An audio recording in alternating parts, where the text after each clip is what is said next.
The Galactic University of Interstellar Knowledge was a marvel of diplomacy and learning, a place where beings from over 200 species came together to exchange ideas, technology, and culture.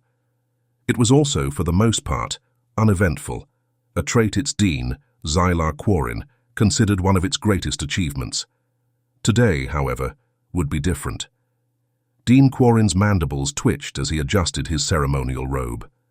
Standing at the podium in the grand lecture hall, his 4 luminescent eyes scanned the assembled students, a vibrant mix of species ranging from crystalline Varnixes to feathery Ralvarians and the ever-unpredictable humans.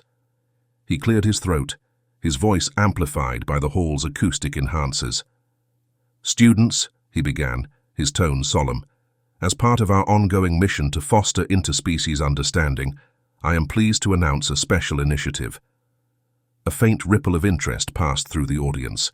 Humans in the back exchanged curious glances, while the more cautious alien species braced themselves for whatever absurdity might follow. "Tomorrow," Quarin continued, "students are invited to bring their companion animals, what humans refer to as pets, to class." The hall erupted. "What?" squawked Tarek, a Ralvarian perched on the edge of their chair, their feathers puffed out in alarm. "Bringing animals into the university? Is this some Deathworlder tradition?" "Surely this is a jest," hissed Krixt, a Krillian whose serpentine body coiled tighter in agitation. "Predators in a place of learning? This will end in catastrophe." Dean Quarin raised a clawed hand for silence, his expression calm but resolute. "This initiative is not a jest. Companion animals are an integral part of life for many species, particularly humans. This is an opportunity to learn about each other's cultures in a unique and personal way." The humans' faces lit up with enthusiasm. Jesse, a human biology student, leaned toward his Andarian classmate, whose translucent antennae quivered with confusion. "You're gonna love meeting my dog," Jesse said with a grin. "What is a dog?" the Andarian asked nervously. "Oh, just a furry friend. Totally harmless." Meanwhile, Dean Quarin continued his address. "There will, of course, be strict rules. All animals must be restrained and under control at all times. This is a chance to showcase the diversity of life across the galaxy, not to sow chaos." His last words landed with more optimism than certainty, as whispers of excitement and apprehension filled the room. "Rex is gonna steal the show," one human said, referencing their Labrador. "You're bringing a predator?" asked a horrified insectoid student. "Predator? Nah, he's just a cuddle machine. You'll love him." On the other side of the hall, Tarek muttered to Krixt, "This will be a disaster." Krixt's eyes narrowed. "It will be worse than that." As the lecture concluded and students filtered out, the humans buzzed with excitement, already planning which pets to bring. Dogs, cats, rabbits, and even more unconventional creatures like snakes and tarantulas were mentioned. The alien students, meanwhile, whispered among themselves in growing unease. Deathworlders and their creatures of chaos were already unpredictable. What would tomorrow bring when those creatures joined them in class? The next morning, the Galactic University's grand lecture hall buzzed with nervous anticipation. Normally a space of calm discussion, the room was now filled with sounds never before heard within its pristine walls. Barking, meowing, chirping, and, inexplicably, the faint hiss of a snake. The humans arrived in droves, each carrying or leading an animal that immediately sent ripples of discomfort through the alien students. The chaos began before the lecture even started. A golden retriever named Daisy wagged her tail enthusiastically, her tongue lolling as she attempted to greet a group of Ralvarian students. Tarek, the same Ralvarian who had squawked in alarm the day before, leapt onto a desk, their feathers puffed out in terror. "It's trying to eat me," Tarek screeched, flapping their wings furiously. No, she's friendly," Jessie, Daisy's owner, reassured. "She just wants to say hi." "Is hi Deathworlder code for consume?" Tarek demanded. Meanwhile, a tabby cat named Whiskers had sauntered onto the lap of an Andarian student, who froze as if facing a deadly predator. The cat began kneading their translucent robes, purring loudly. It is massaging me, the Andarian whispered in a shaky voice. Is this an attack? Relax, that's how cats show affection, the human sitting beside them explained with a grin. I feel no comfort in this affection, the Andarian replied, their antennae twitching. Across the room, a human engineering student named Lara proudly displayed her tarantula, housed in a small glass enclosure. This sight alone caused a ripple of fainting among the insectoid students, who couldn't fathom why anyone would willingly associate with a creature that looked like a predator from their worst nightmares. Dean Quarren observed the growing pandemonium from the front of the hall, his mandibles clicking in distress. This was not going according to plan. Students, he began, raising his voice above the noise, please keep your companions under control. At that moment, an excitable Labrador broke free from its leash, barreling toward a group of Krillians. The serpentine aliens scattered in every direction, hissing in panic. I knew it, Crix shouted, coiled tightly around a ceiling beam. This is chaos incarnate. Amid the chaos, some moments of tentative connection began to emerge. A timid Varnix student, their crystalline body refracting the light, cautiously approached a human holding a small bunny. The Varnix tilted their head, their voice vibrating like chimes. It does not have claws, they asked hesitantly. Nope, just fluff, the human replied, placing the bunny gently into the Varnix's hands.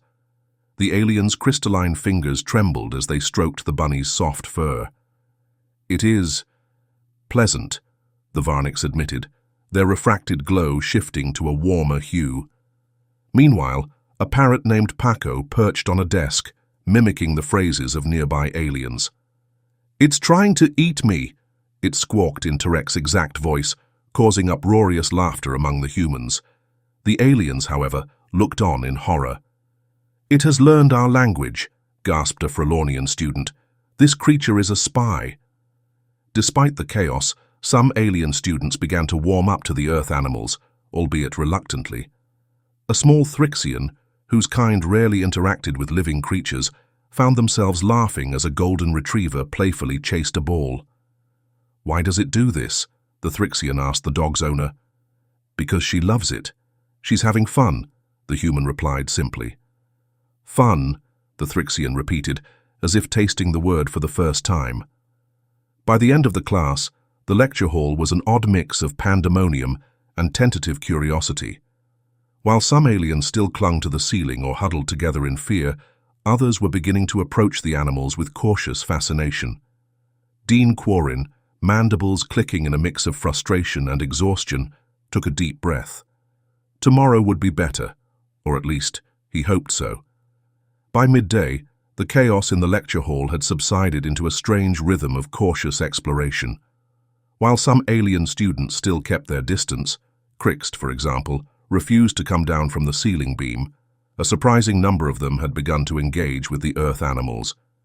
Dean Quarren observed the scene with growing intrigue. Despite the morning's chaos, small pockets of interaction suggested that the experiment might not be a complete disaster after all. A Ralvarian named Tarek, who had spent the first hour perched on top of a desk, finally relented when Jessie coaxed them down with a biscuit. Daisy, the golden retriever, wagged her tail enthusiastically, but stayed seated as Jessie held out the treat. She will not bite? Tarek asked nervously. Nope, just watch. Jessie offered the biscuit to Daisy, who gently took it from his hand before sitting back down, her tail thumping against the floor. Tarek tilted their head, feathers relaxing slightly. She is oddly disciplined for a predator. She's not a predator, Jessie replied with a laugh. She's my best friend. Tarek blinked, clearly confused but intrigued. After a moment's hesitation, they reached out and patted Daisy's head. When the dog licked their hand, Tarek let out a startled chirp before laughing nervously. Nearby, an Andarian student cautiously watched Whiskers the tabby cat as it batted at a toy mouse. Every pounce and swipe elicited a gasp of amazement. It moves with such precision, the Andarian said. This creature could be a hunter. It's just playing, the cat's owner replied. Playing? The Andarian's antennae twitched with confusion. What is the purpose of such behavior? It's fun for her, and it helps her stay active. Cats are natural hunters, but they don't hunt for survival anymore. They just enjoy it. The Andarian pondered this for a moment before reaching out hesitantly. Whiskers sniffed their translucent hand before rubbing against it with a soft purr. The Andarian froze. It accepts me. Of course, the human said with a smile. She likes you. One of the most surprising moments came when Lara, the engineering student with the tarantula, managed to convince a small insectoid alien named Prick to approach her pet. Prick had initially fainted at the sight of the spider, but curiosity eventually won out. "It will not eat me?" Prick asked, trembling slightly. "Definitely not," Lara assured them. "She's harmless. See?" She opened the enclosure and let the tarantula crawl gently onto her hand. "This is Charlotte." Prick hesitated, their antennae quivering, but eventually extended a clawed finger. Charlotte's slow, deliberate movements seemed to calm them. "She is elegant," Prick admitted. Lara beamed. "Exactly. Spiders are amazing. They're builders and hunters, and they help keep ecosystems in balance. You just have to get past the creepy-crawly part." Elsewhere, a parrot named Paco had become the star of the room. His uncanny ability to mimic voices had him repeating phrases like, "It's trying to eat me," and "Run for your lives," Interex's squawk and Crixt's hiss. While the aliens initially found this alarming, they soon realized Paco wasn't a threat. "He is amusing," a Frelornian student admitted, watching as Paco squawked, "Good morning, Dean Quarren," in a pitch-perfect imitation of the Dean's voice. "He's a bit of a troublemaker," Paco's owner said with a laugh, "but that's why we love him." By the afternoon, students who had spent the morning cowering were now cautiously interacting with the animals. A Thrixian even tried playing fetch with Daisy, giggling as they awkwardly threw the ball with their three-fingered hands. The golden retriever, unbothered by the clumsy toss, happily retrieved it every time. From his vantage point at the front of the hall, Dean Quarren watched with a mix of astonishment and pride. While the morning's chaos had tested his patience, the experiment was beginning to achieve its intended purpose. "Perhaps," he murmured to himself, "there is more to these Deathworlders and their beasts than I anticipated." As the day progressed, even the most skeptical students began to soften. Crixt, still perched on the ceiling beam, grudgingly admitted that Daisy's wagging tail no longer seemed so menacing. "Perhaps I misjudged the predator," Crixt said. "It does not appear to be hunting anyone." "Progress," Dean Quarren said with a satisfied click of his mandibles. By the end of the day, the lecture hall looked nothing like it had that morning. The initial chaos had subsided into a surprising sense of calm and curiosity. Alien students who had spent hours clinging to walls or avoiding contact now sat side by side with humans, cautiously petting dogs, cats, and even more exotic animals. Tarek, the once panicked Ralvarian, now sat cross-legged on the floor with Daisy, the golden retriever, sprawled beside them. Tarek's feathers fluttered as they ran a hesitant hand along the dog's fur. "Your companion is oddly comforting," Tarek admitted to Jessie. "I had assumed such a creature would be aggressive, but it is not." "That's the magic of dogs," Jessie said with a grin. "They just want to make you happy." Across the hall, an Andarian student had fallen into a deep, peaceful trance as Whiskers the cat purred on their lap. They gently stroked the cat's fur, murmuring, "Such tranquility. I have never felt this before." Charlotte the tarantula had even won over Prick, who now watched the spider spin a small web in fascination. "Such precision," Prick whispered. "Perhaps I underestimated this creature's beauty." Dean Quarren stood at the podium, observing the room with a mixture of satisfaction and disbelief. What had started as a near disaster had transformed into a unique moment of interspecies bonding. In the back of the hall, A Frelonian student approached a human with cautious curiosity. "You say these creatures bring you comfort?" they asked. "Absolutely," the human replied. "They're family to us. They keep us company, cheer us up when we're sad, and teach us how to care for others."